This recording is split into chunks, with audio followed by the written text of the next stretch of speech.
On va aller dans l'espace.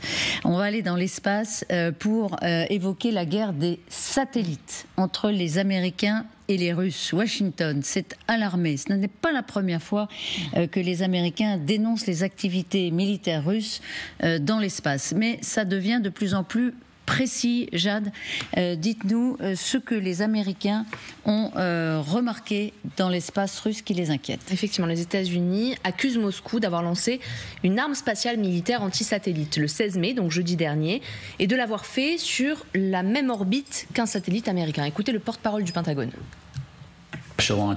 La Russie a lancé un satellite en orbite terrestre basse que nous estimons être une arme spatiale de contre-attaque, vraisemblablement capable d'attaquer d'autres satellites en orbite terrestre basse.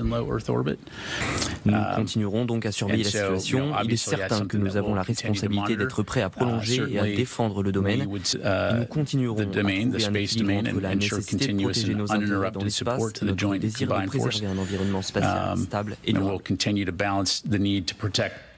Alors ce satellite lancé depuis ce cosmodrome, vous allez le voir sur cette carte, on est à peu près à 800 km de Moscou, aurait donc été mis sur la même orbite qu'un satellite américain, ce qui explique effectivement l'inquiétude des États-Unis sur les ambitions des Russes. Alors les Russes affirment, eux, l'avoir fait dans l'intérêt du ministère de la Défense russe. Je cite Peskov, le porte-parole du Kremlin, « Nous agissons en parfaite conformité avec le droit international, nous ne voulions rien et nous avons à maintes reprises plaidé en faveur de l'interdiction de toute arme dans l'espace. » Parce que oui, là, clairement, on parle d'une arme de destruction de satellites. Qui dit détruire un satellite dit s'en prendre à la communication d'un pays, à l'armement également, parce que je vous rappelle que énormément d'armes dépendent notamment via la géolocalisation des satellites. Regardez ce que fait Starlink en Ukraine. D'autres lancements d'armes anti-satellites avaient déjà été signalés en basse orbite par les États-Unis. Donc on est à moins de 2000 km quand on parle de basse orbite. En 2019 et en 2022, vous avez un exemple sous les yeux de 2022. Un rapport américain suggère même que la Russie est en train actuellement de développer toute une gamme d'armes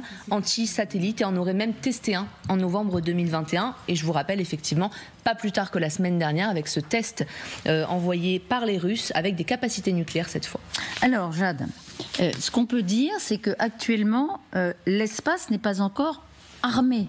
Militarisé, on peut dire ça ? Pas armé, effectivement, c'est le bon terme, mais c'est précisément ce dont les deux puissances s'accusent. C'est la raison pour laquelle elles tentent, en fait, chacune depuis plusieurs mois, voire années, de faire passer à tour de rôle des résolutions sur la non-prolifération à l'ONU. Le mois dernier, par exemple, la Russie a mis son veto à une proposition américaine, et lundi dernier, les États-Unis ont bloqué une résolution à Moscou. Donc vous voyez que les deux se renvoient la balle systématiquement. En l'occurrence, il y a une base légale à tout ça, c'est un traité sur l'espace qui a été signé en 1967, un traité qui interdit la mise en place d'armes nucléaires ou de toute autre forme d'armes de destruction massive sur l'orbite de la Terre. Mais aucun traité n'interdit l'utilisation d'autres armes. En l'occurrence, jusqu'à présent, on ne s'était jamais véritablement posé la question. Quand on regarde les satellites mis en orbite, d'abord on se rend compte, vous allez le voir sur ces chiffres, que les États-Unis dominent très nettement, avec plus de 50% des satellites qui appartiennent aux États-Unis, mais surtout qu'ils sont tous ou presque utilisés pour de la communication civile ou militaire, mais on ne parle pas véritablement d'armes dans l'espace. Et c'est ce que pointent les États-Unis aujourd'hui, cette peur de voir ce grignotage lent mais sûr de ce traité dont je viens de vous parler et l'ouverture d'un nouveau front, d'un nouvel espace qui pourrait désormais être militarisé. Merci beaucoup Jade. Amaury Dufay est avec nous. Merci à vous Amaury, chercheur à l'Institut d'études de stratégie et de défense de Lyon, auteur de Espace, le nouveau front, penser les contraintes opérationnelles de la bataille spatiale aux éditions du Rocher. Mais d'abord un mot Catherine, de cette guerre des satellites entre Américains et Russes. On sent depuis quelques semaines une tension qui s'accroît. Pourquoi ?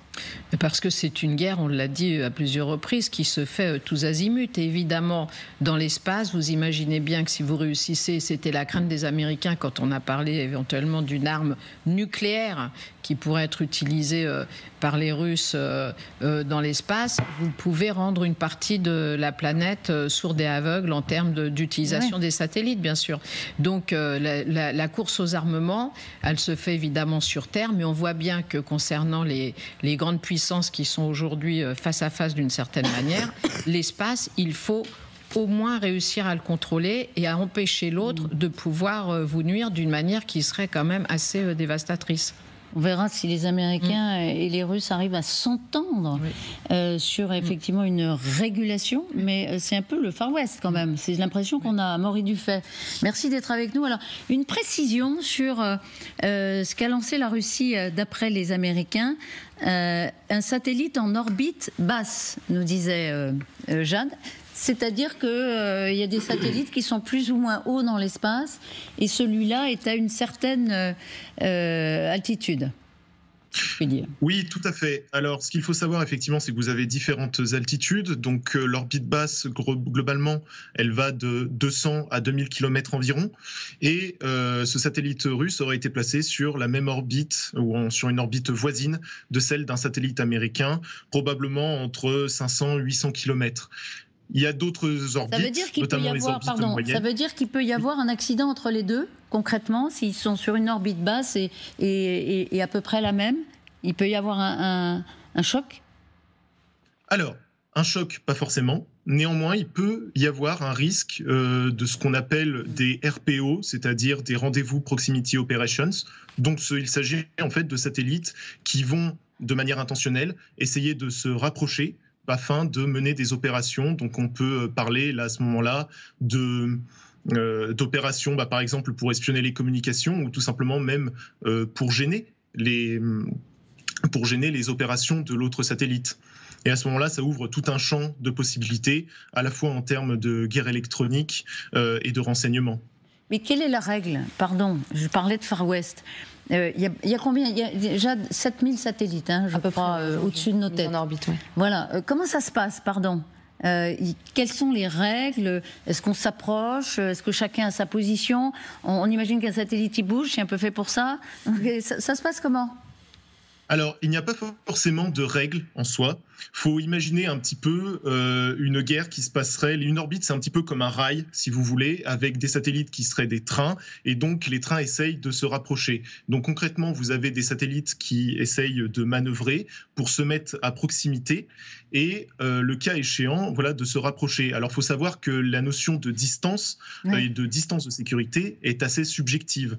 Globalement, dans l'espace, à partir de 100 km, on considère que l'on est déjà pratiquement dans du très rapproché. On peut se souvenir par exemple du cas de Holapka-1 en 2017 qui s'était approché à moins de 13 km du satellite Athéna-Fidus et qui avait d'ailleurs fait l'objet d'une déclaration de la ministère des Armées. Donc il n'y a pas de règles, mais il y a des comportements, un petit peu comme on le ferait par exemple dans la guerre sous-marine. Les sous-marins sont cachés, néanmoins ils se tournent autour, ils s'observent, ils se gênent. Et dans l'espace, il se passe un petit peu le même phénomène avec des satellites qui, entre guillemets, se tournent autour. D'ailleurs, on parle de satellites butineurs. Des satellites butineurs. Oui. Ils butinent de rail en rail, comme vous dites.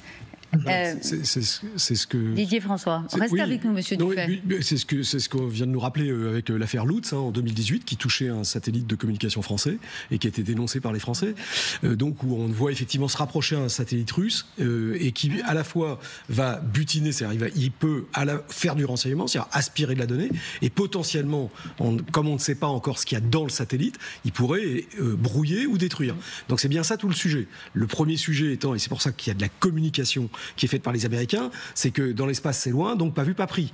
Donc être capable déjà de voir est une première chose importante. C'est la raison pour laquelle on a des satellites gendarmes, pardon, je vous coupe, qui justement font office un peu de policiers de l'air, quoi, si j'ose dire. Enfin, c'est surtout qu'on a le radar grave au sol en France qui nous permet de manière autonome de vérifier que des satellites adversaires, voire même certains alliés, puissent ou pas se rapprocher, parce qu'en général les gens ne vous le disent pas.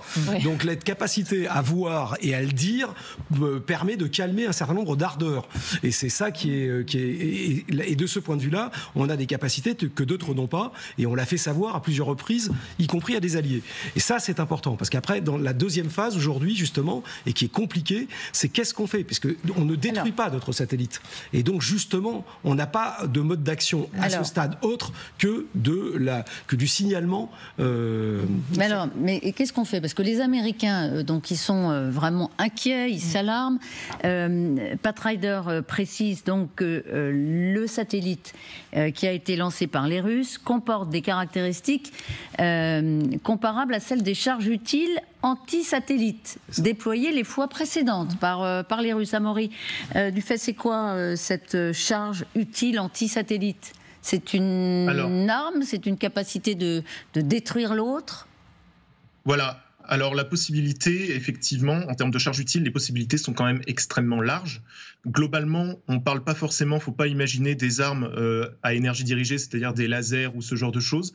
Néanmoins, il existe un certain nombre de possibilités, comme par exemple ce qu'on appelle la guerre électronique. Le plateau l'a très bien rappelé, avec des possibilités d'attaque électronique, c'est-à-dire qu'on va essayer de brouiller les communications de l'adversaire, des possibilités de défense aussi, par exemple empêcher l'adversaire de nous repérer. Voilà, c'est ce genre d'armes dont on parle. Globalement, pour l'orbite basse, alors je pense que c'est assez... Les acteurs, en tout cas, ont tendance à privilégier des armes qui limitent les débris, tout simplement parce qu'après, il y a un poids international. Et effectivement, il s'agit surtout de faire des attaques, si vous voulez, qui puissent cultiver l'ambiguïté, c'est-à-dire où la désignation d'un coupable peut être problématique. Voilà, pardon Amaury, parce qu'on arrive à la fin de l'émission. Est-ce qu'il faut s'inquiéter là? Est-ce que vous êtes inquiet, vous, en tant qu'observateur expert? Il faut être assez prudent, je dirais. Pour l'instant, c'est peut-être un petit peu tôt pour s'alarmer. Il faut savoir qu'aux États-Unis, on est dans un contexte de fin de mandat, dans un contexte budgétaire, où il peut être opportun pour certains acteurs, à des fins de politique interne, d'agiter certaines menaces. Et du côté russe aussi, on a tout intérêt à cultiver l'ambiguïté afin d'obtenir des concessions internationales, surtout dans le contexte de la guerre en Ukraine. Voilà. Donc pour l'instant, on attend encore plus d'informations.